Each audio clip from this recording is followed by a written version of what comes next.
Rovers fan Adam says, only Rovers could have a win stolen from us like this. It's absolute balls. Yeah, welcome back to Where Uncle Jack Walks. Hope you are well and all dried out from the Ipswich game. Coming up this week, what should happen with that Ipswich result? I think we can probably guess what is going to happen, but what should? We're talking about keeper quality and no Carter again, made of glass. Some fans are saying. Plus, we want your shout out for which Rovers player should be getting more credit but isn't. We've got Jason and Mark with us. Louis is somewhere in the background as well. Somewhere will be joining us shortly. I hope you're all doing well. Right, Mark, you dried out from that. Yeah, only just.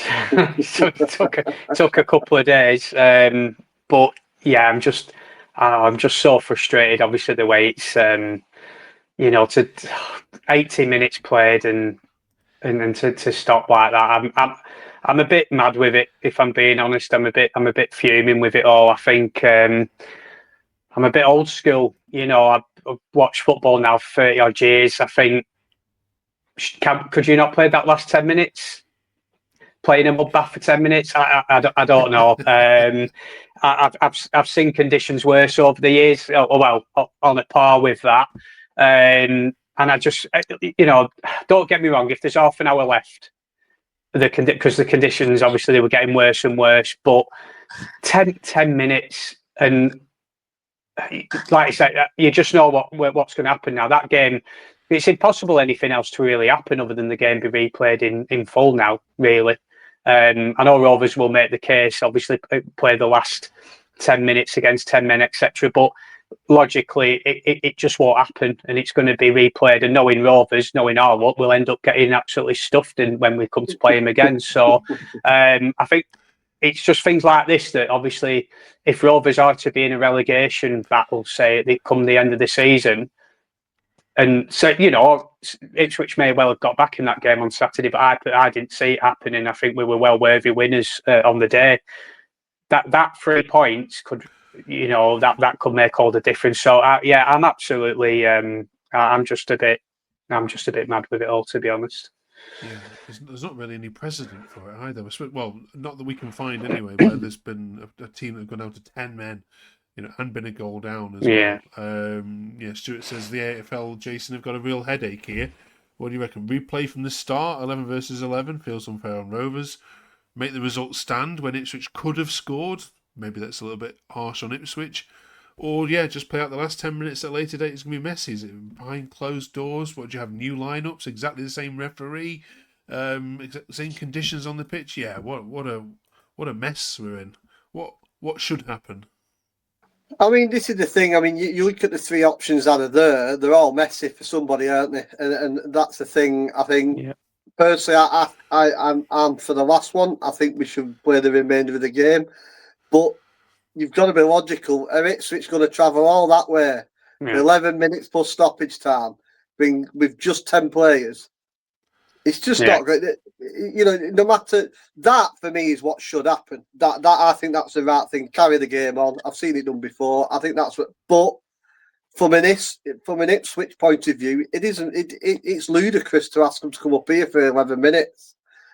So what did? I think it's going to get played again, but I think we should be just finishing the game from where it was at for me.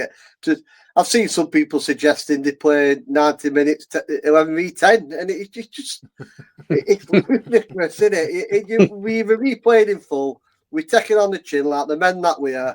We know what our looks like. We knew straight away that game was getting called off. We're going to end up replaying this, and we're going to get beat. We will. There's no 2 ways about it. We will get beat.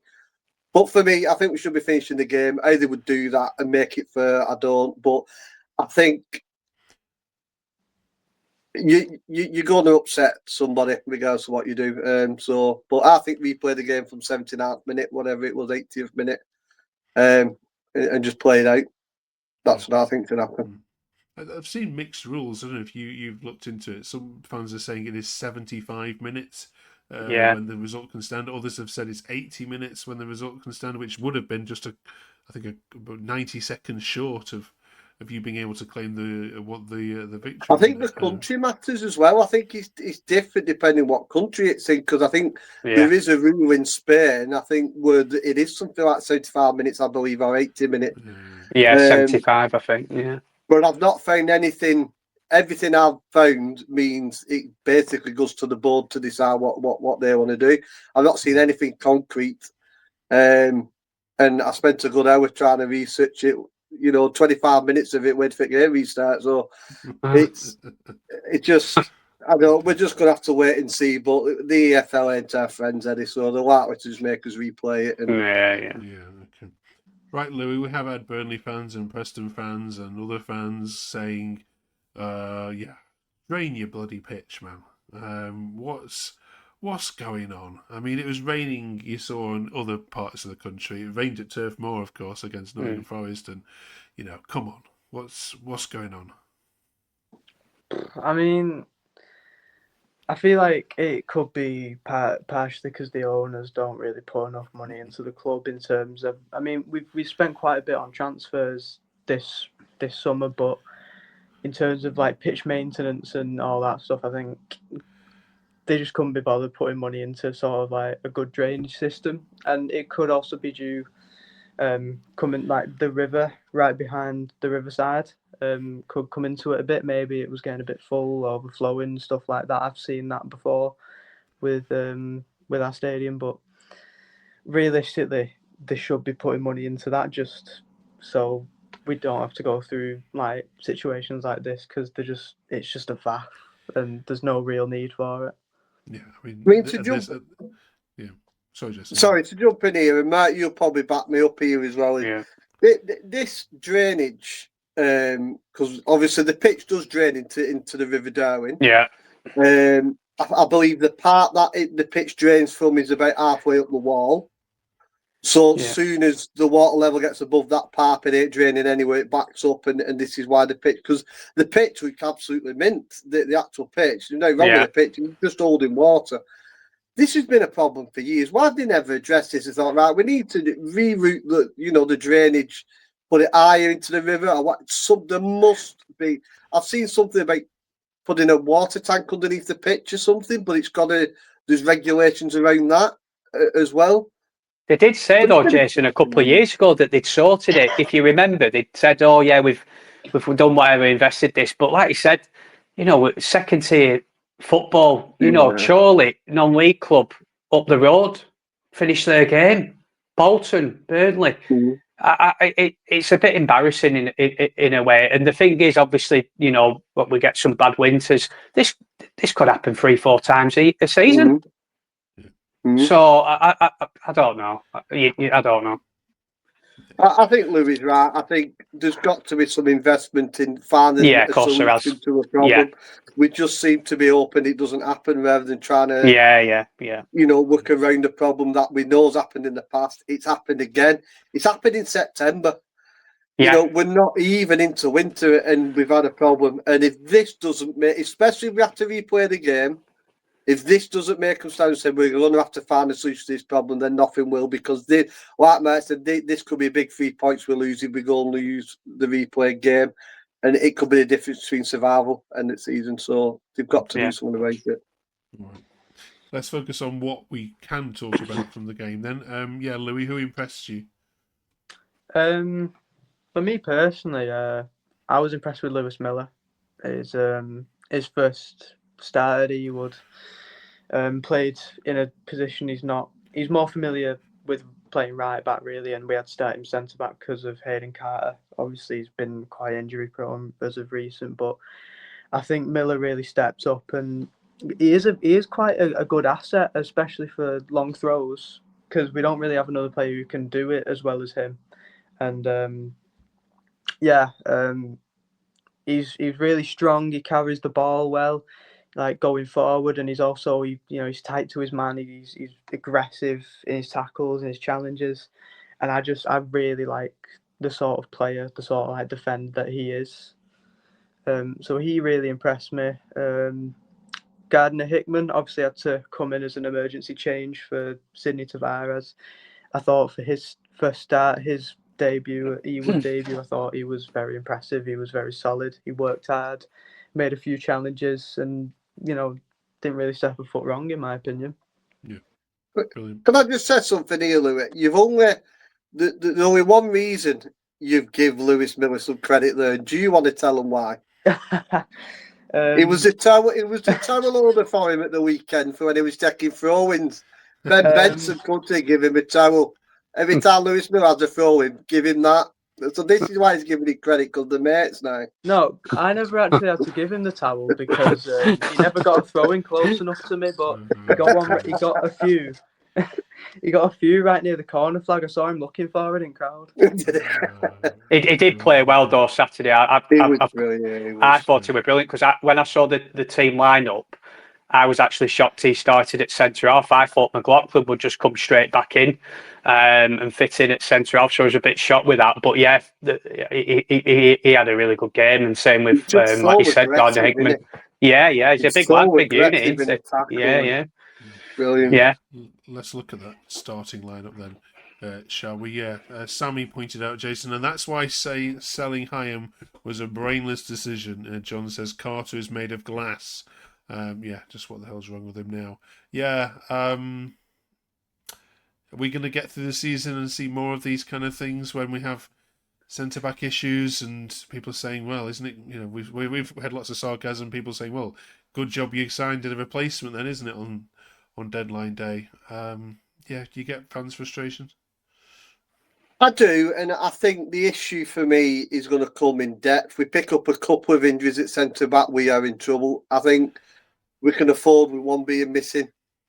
To be fair, Miller has instilled a little bit more optimism in me after that performance at the weekend. Because I'd seen him as a right back, but I thought he looked better at centre back than he did at right back. He fits his aggressiveness, his everything. Yeah, agreed. And he gives us something Carter doesn't, and it's that aggression. But his aggression comes with accuracy. There was one, I think it was after a corner, and it was in Ipswich's half, and he's chasing the winger down. He wouldn't give him a second, and it was on the left wing.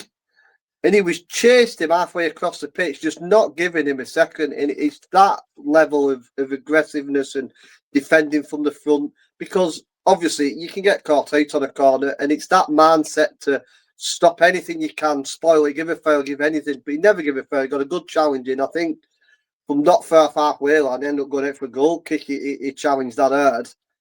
So I have a bit more confidence now, but I think a couple of injuries at centre back, we will be in trouble. I know Pickering can play there, but I've only seen it in a back three. Whether he'd do it I don't think you want Pickering in centre back in a back four. So, but I think there'll be if we can get to January and pick another centre back up, I just think if McLaughlin does look prone to a mistake, possibly another red card, second yellow light, and I think if we've got an injury plus a suspension getting towards Christmas, we could be in trouble over Christmas, I think. Yeah. Scott Wharton, he's got to keep fit, hasn't he, as well? He's long injury. Assuming Scott Wharton, yeah. Yeah, so we could do with extra cover. Right. One more from the game then, Mark, if that's okay. Yeah, Rovers pointed out, another top performance from the man in the sticks. Martin says he's just absolutely brilliant. Goalkeeper, problem solved for you? Absolutely. I think we'll all agree. I think with this, I know we're coming on to it probably in a bit, but probably a bit of an unsung, who's impressed at the moment. But he has just looked completely solid in the games I've seen so far this season. I think we were all quite critical of Purge during last season. I know I certainly was, and I've been for the last couple of years. Personally, just don't rate him whatsoever. This lad's an upgrade. His distribution's better. He's a good shot stopper. He seems to have that bit more presence about him. He's obviously an international. I think he's the number one now at Hungary. So I think he's obviously playing it on a good stage as well internationally.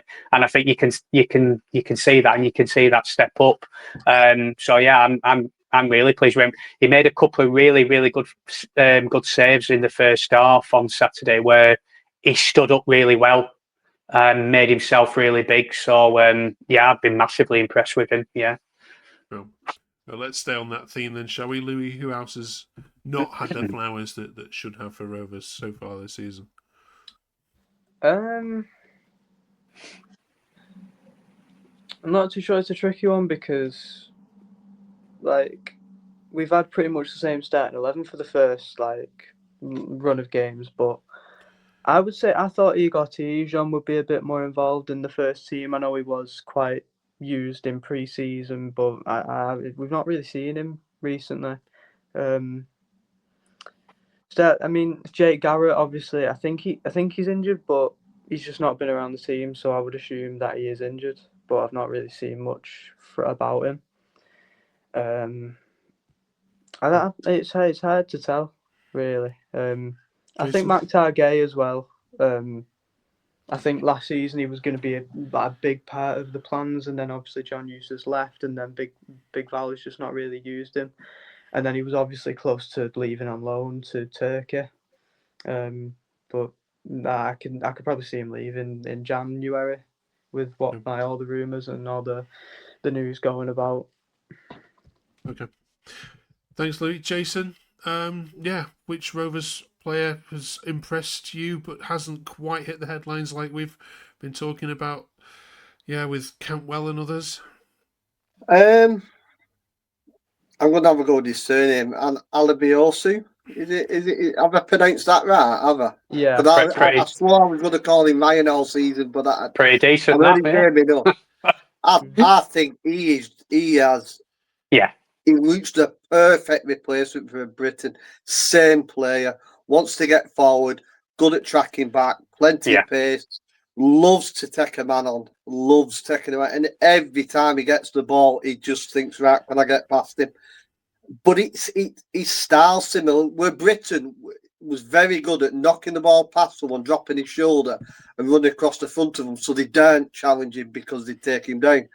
And I've noticed he does the same thing, and it gets him so much space, and he gets a lot of opportunities to cross the ball, and he doesn't seem to turn an opportunity down to cross the ball, which we've been guilty of for a couple of years now. Especially with the likes of Gay, and we've had him all last season playing up front, and we never crossed the ball to him. I think I know he's only playing one game, but I'm going to say Good Johnson just looks. He's what Gay should be.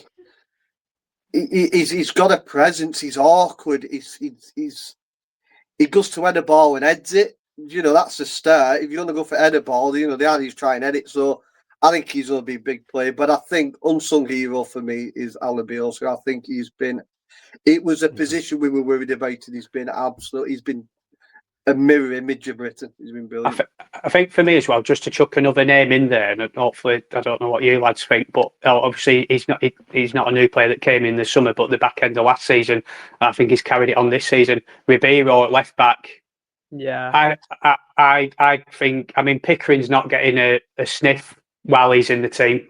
He's not getting back in that team. Player as well, isn't he? Yeah. It's not like he's keeping an average player. He's keeping a very, very good left back out, isn't he? But he's 7 out of 10 at least every game. Every game. What Britain used to be a guaranteed 7 every week, and he never did out special, but he was solid. And he's just it's just a position we've stopped talking about, the left back. But with Pickering, we never spoke about it. We never had a worry.